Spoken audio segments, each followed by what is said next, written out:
Hello, you're listening to WNTH 8.1 FM in Winnetka. This is Becca Weiner. And Julia Papa George. And this is St. Vincent. Hi, guys. Yeah, we're joined here with St. Vincent, Annie Clark. Thank you so much for being here today. My pleasure. All right, this is Radiothon. Okay, so Annie, you just released your fourth solo album, St. Vincent, self-titled, which is totally awesome, and we love it. Huge fans. Play it on the air all the time. Thanks. And you've described this album as being, quote, a party album you could play at a funeral. And we just wanted to, can you tell us a little bit what you mean by that? Yeah, I wanted to make something that was, big beats and groove-centric, but that also had heart and empathy and, the real grisly bits of humanity. Definitely. That's really cool. Okay, so something I love about all of your music is that, your songs are always very inspired, I feel like. There's a lot of bizarre situations, like Surgeon, where you kind of got inspired by the Marilyn Monroe quote, or, Huey Newton, right? Yeah, Huey Newton, or just, and you're, very free of talking about that. And I just think, as an artist who is probably constantly surrounded by bizarre sorts of inspirations all the time, when do you find an experience or something where something just kind of hits you as oh my god, I have to write a song about this? When is inspiration profound enough where you feel like you want to take to the guitar or whatever?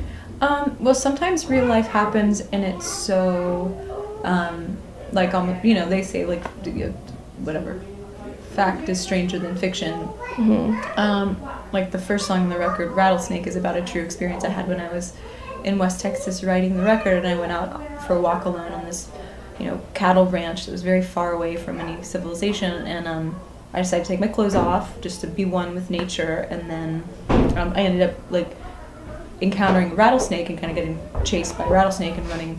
I don't know if it was chasing me, that's kind of maybe embellishing, but I heard it, and then I saw it, and then I took off running, naked back to the house. And so there's certain things that are wow, that all you have to do is just be a reporter of your own life and report the facts, very, just very accurately, I guess. And then there's other times, I'm always just taking notes. Somebody says something, people at Walgreens have made their way into my, cashiers at Walgreens have made their way into my songs just by saying something accidentally brilliant, Mm-hmm. What? Do you have any? Well, I'm thinking of one thing that's coming to mind is a few records back, I had a friend who was, dating a interior designer, and she was talking about how she had just redone this apartment in the Upper East Side of Manhattan, so that's old money, very fancy, blah blah blah.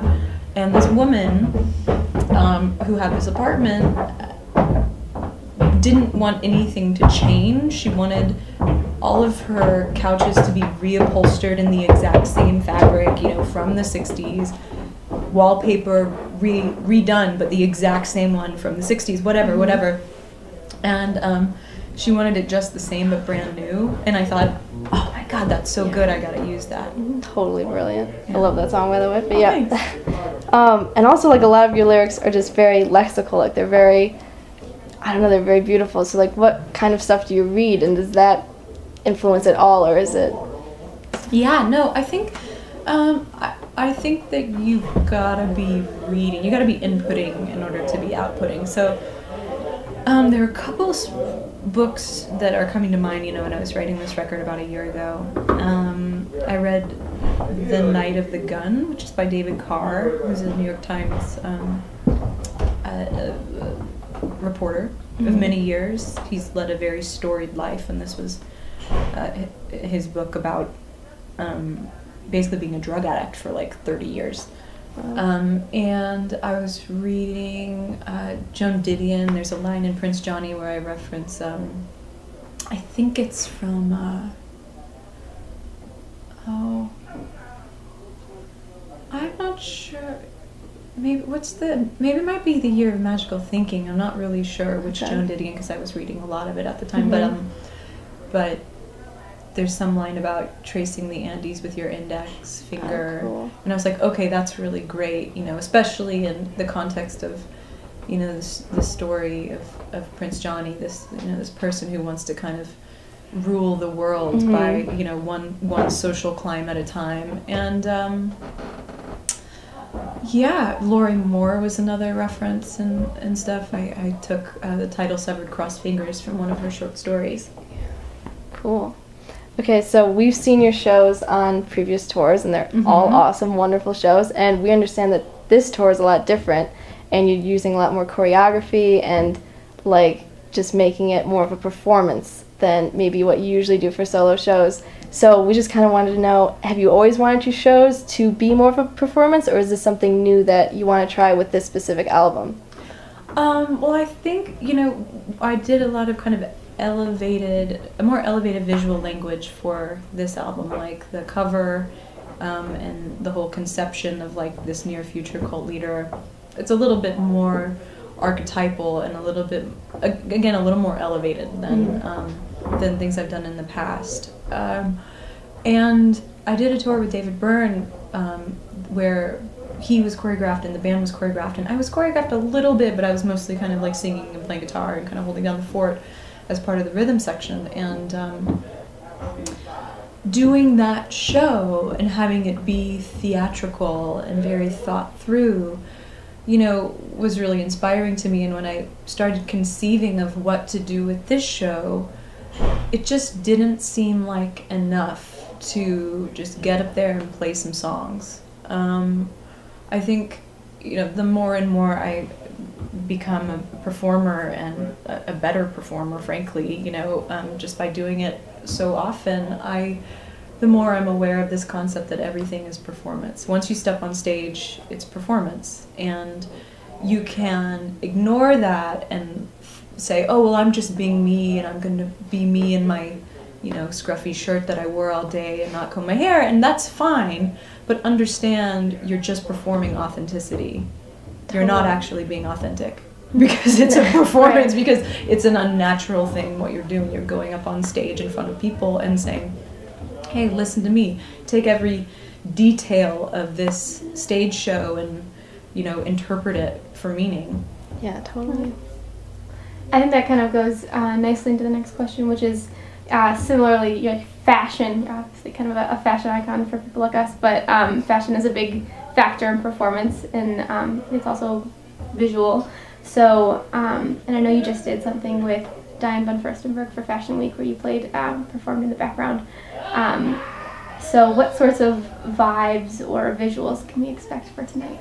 Yeah, well, in terms of a stage performance, I was raised musically, you know, by my aunt and uncle, who were a jazz duo called Tuck and Patty, and they came from the tradition of, you know, jazz, which is very different from, I think, the kind of white entitlement of rock and roll that just says, just accept me for me. I mean, jazz was like, if you're gonna get up on stage, you better like dress smart, be in a suit, look sharp. I mean, you know, Duke Ellington, somebody like that, just looked amazing. Miles, they had amazing style, and part of that was because they were living and operating in a deeply racist time that, and they just wanted to make sure that they had, you know, everything possible going for them. We are still in a racist time. I'm not suggesting that racism doesn't exist, but so anyway, I kind of come from that tradition of like, well, if you're gonna be on stage, you better look right. You know, you're asking people to look at you, so you better be put together. So the band is in, you know, nice suits, and my bandmate Toko's wearing this really beautiful vintage Prada dress that looks like a butterfly, and I've got a couple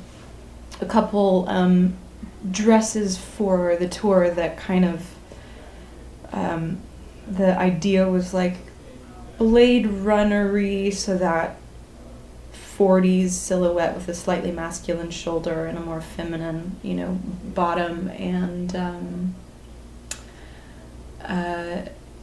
my dresses, they're both Bottega Veneta, and they're kind of covered in this pink and red felting, which I didn't realize it at the time, but it kind of looks like innards, which I like that there's like a little bit of blood and guts in what's otherwise a very, you know, symmetrical, organized stage. And then that's actually very interesting to get to I don't know, design and be a part of the visual part of it. So I thought that the music that you played with Diane her whole thing was really interesting. I thought the idea and concept was also very interesting, because the runway can be a lot like performance art, and the music accompanying it can be too. So are there any other environments or mediums that you're interested in, but in addition to a traditional venue? Oh, yeah. You know, I may have some things I'm doing next year that are a little bit more, I guess you would call it more in the like art installation kind of thing. I think people are more receptive to that, especially as technology is so integrated into our daily lives. I think people are wanting to do, you know, incorporate music with that which is high tech, and kind of figure out where that can intersect in an interesting way. And yeah, and fashion is wearable art, you know, at its highest form. You know, I don't think you have to, you know, spend a whole lot of money in order to be in some elite club to have the right thing. I think, you know, it's about self-expression. I think it can be just as cool and fun and empowering to find something amazing at a thrift store that nobody else has, you know, than something couture or whatever. It's all art. Totally. So like I was saying earlier, Radiothon is supporting the Rock for Kids, which I know you've supported in the past, I think. And basically it's just a really cool organization that gives kids in the inner city of Chicago and a lot of other places the opportunity to learn about music and kind of express their creativity and passion in environments where they might not have gotten that opportunity. And I know that you started playing music at a very young age, and you mentioned like your aunt and uncle were in a band. We're just hoping maybe you could just why was playing music and being exposed to it at such a young age like a big, how did that have an impact on you, and like can you talk about the value of being exposed to that? Yeah, I mean, I think I'm biased because I'm a musician and it's my favorite art form, so this may sound biased, but I think music is the most transcendent kind of art because it can just circumvent the conscious mind and go totally deeply into your subconscious and into your heart, and into, you know, whatever it is that one calls a soul, you know, whatever your concept of that is. And it's a way to express the inexpressible. And I mean, art is that in general. I think that's kind of the goal, is to be able to make a world, an ideal world, that didn't kind of previously exist. You know, play God, create your, you know, something in your image or whatever. And it's so important for kids to get the opportunity to be creative, and because you find out who you are by being creative. You find out what you think sometimes before, you know, you can sing something and then realize like, oh man, I didn't know that's what was going on in my brain, but I guess that's what it is. You know, you can write poetry and, you know, pick up an instrument and just have an outlet that just doesn't exist otherwise. And I think it's so great to give kids the opportunity to do that. Totally.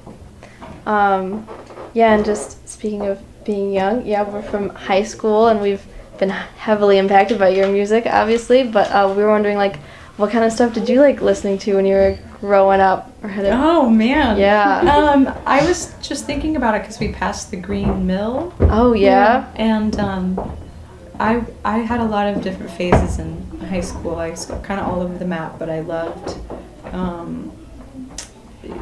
like stuff that was happening on Matador Records, and like Solex and the Breeders and the Pixies and Nirvana and Pearl Jam and all the kind of, you know, grunge world.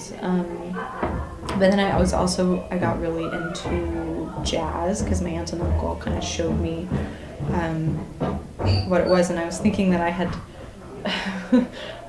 like a Kurt Elling record that was recorded at the Green Mill, and I was thinking to myself like, oh yeah, he did a Wayne Shorter tune in Esperanto, that universal language. Like, why? I know that, but I used to listen to that when I was like 18. I don't think any 18-year-old has since ever listened to like vocal jazz. Anyway, yeah, I guess it was kind of all over the map, you know? I feel like it's really cool to grow up in this time too, when you can there's just so much at your disposal, and also you guys just like look cool and like have it together. You're way more together than I was when I was 18. I don't know about that. Put together, yeah. We were talking about Princess Diaries for maybe 20 like minutes before coming here. Oh, wow. Favorite scenes. Wow, it was very put together. Very precious. Very mature. And Hathaway at her finest. Totally. I agree. 2001 was a good year. It's a good year. Yeah, and just it's a little nerdy thing for me. I remember reading somewhere like a quote from you just saying, like, almost out of context, just saying like, if I could go back and tell my 17-year-old self that I would be playing This Must Be the Place with David Byrne, like, I think she would have worried a whole lot less. Yeah, it's true. And just like, as us thinking about like that possibility of just being like, whoa, yeah. Dudes, the world is your oyster. And like, I know you've probably answered billions of questions about David Byrne, and because you finished the tour, like you were on that tour for a long time. Yeah, and, it's like a year. Yeah, and we just kind of want to know, like, what was that like? And I guess when you went into it and you met as artists and collaborators, like, did you think it was going to turn into what it did? Because like, no, yeah. I didn't. I thought it was going to be one night of music, maybe 20 minutes at a bookstore in downtown Manhattan one night. Oh, yeah? Because that's what it was originally kind of slated to be. It was for Housing Works, and we were going to collaborate. And then we just kept writing and kept really liking what was happening, and we got to that point where we had 6 or 7 songs, and it was like, well, we might as well push on and make a record, because what are you going to do with 6 songs? And then I was like, well, we have this record and we really like it. Well, we should probably do a tour, you know, because so it just, you know, and David doesn't do anything halfway, and I really did. I love him. I mean, he's everybody, everything you want him to be, and I really did take a whole lot of, like, I thought I was organized, and then I saw how organized he is, and I was like, okay, I'm upping my game. The artistry behind it. Yeah. And just like, I know you probably learned a lot, but I think also just, it's amazing to think like what he learned from you, and just like you giving us the experience of, like, we came and saw your tour both times, and like we got to see the like everything you did creatively with like playing each other's songs was so inspired and like beautiful, and just like, thanks. We got to dance to Burning Down the House with you and David Byrne because of you. You know what I mean? Like that's a big deal to us, and that was, thank you. That's the first Talking Heads song I ever knew. I know, me too. Yeah, totally. me too. Do you ever stop yourself? I don't know, I feel like, are there ever pivotal moments where you're just like, man, this is really cool. Like, that was really cool. Every once in a while, I really am like, whoa, you know? When does this come out? This is the 27th of April. Okay, great. So I can say that, but you can't tell anyone, just ask him out. I'm gonna play with the members of Nirvana at the Rock and Roll Hall of Fame. Oh my god. Yeah, so like that's a childhood dream. I got to sing with Pearl Jam. Yes. You know, oh my like god. that was a childhood dream, and we're doing a whole record with David Byrne. It's just like, I kind of can't. Every once in a while, I step back and I take stock, and I'm like, holy shit, I'm really living my dream. But, you know, then there's a lot of just like, well, what time is sound check? And like, but it's good to kind of keep it real. Keep it real. Exactly, like keep it real. But so awesome. Okay, so you've been on Portlandia like twice in a row. I have. A couple times before then. And that's just really, it just seems like the funnest thing possible. Oh, like, rules. Yeah, like what, is it as fun as it looks? Like what is It's it so like? when you fun. get It's there? just hard.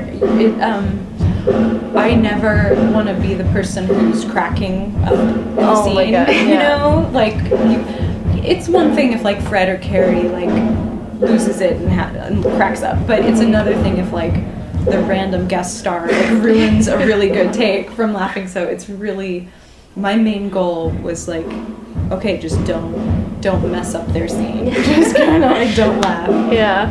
But yeah, I mean, we did a video for Laughing with Mouth of Blood right before.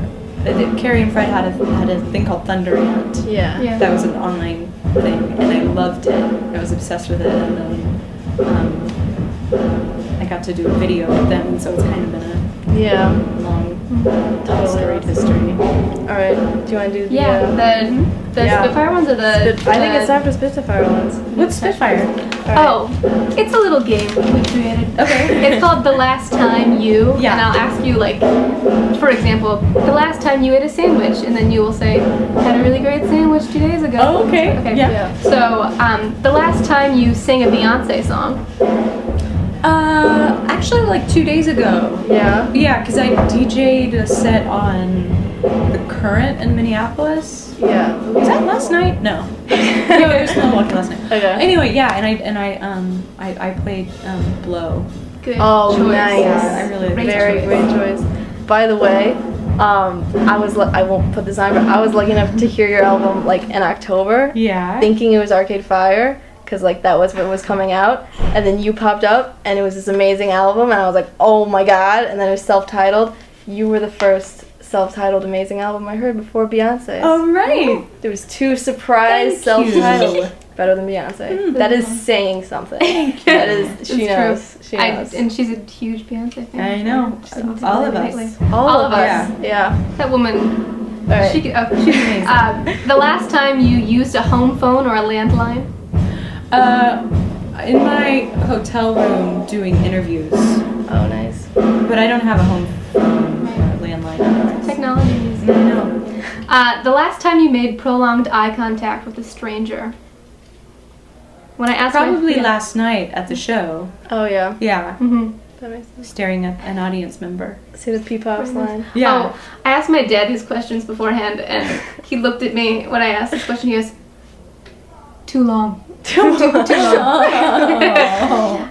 And then that was it for the Spitfire. Oh, that was one. it? Okay. That was it. Easy. Okay, so last question is Okay. just, we have our radio show that we've been doing for a while. It's called The Nonchalant Croissant. I remember that. That's yeah, right. love Tuesday it. night, 7 to 8:30 p.m. Yeah, this week we have a very special broadcast. We try to do a theme every week. This week we're doing a special broadcast where we're stealing the sports broadcasting equipment and taking it to our local suburban Dunkin' Donuts. Excellent. And broadcasting there at like 8 p.m. at night.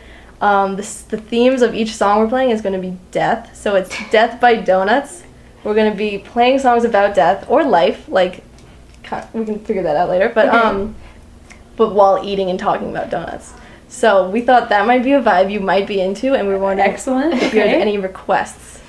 I mean, when you say songs about death, I'm immediately thinking like Slayer, like Yeah. Raining Blood or something like that. Yeah. That might be a little too heavy for. Anything off Nick Cave's Murder Ballads? Ooh, nice. You Yeah, know? that's a good one. Take a note. Murder Yeah, ballads. take a note, Murder guys. ballads. Yeah. Nice. All right. These are really good. Let's do one last question. Okay. Yeah. Sorry, I'm very curious. So you've touched a lot on kind of the idea of a facade that, like performance, you go up there and there's kind of an image of yourself that isn't you because you're performing, like the t-shirt thing you mentioned earlier, wearing a grungy t-shirt versus getting dressed up. So as an artist, do you think, is it difficult for you to kind of separate like the you that is Annie and then, but also being, because you are a creative person and your job is to express yourself, do you ever feel like you kind of lose touch with the real self because you're always expressing it? No, because and this is it's a more, I guess, involved question about the idea of authenticity, but there's so there's so much in my songs that I wouldn't tell wouldn't tell a casual friend. So there's so much emotional truth or intimacy or whatever you want to call it in the music that I never feel like. I mean, getting up on stage is some kind of strange heightened version of who you are. It's amplified. It just is, just by the virtue of there being lights and staging and all this stuff. But I mean, ultimately, it's about emotion and human connection. So I never feel like, oh, I'm just creating this myth that has nothing to do with me.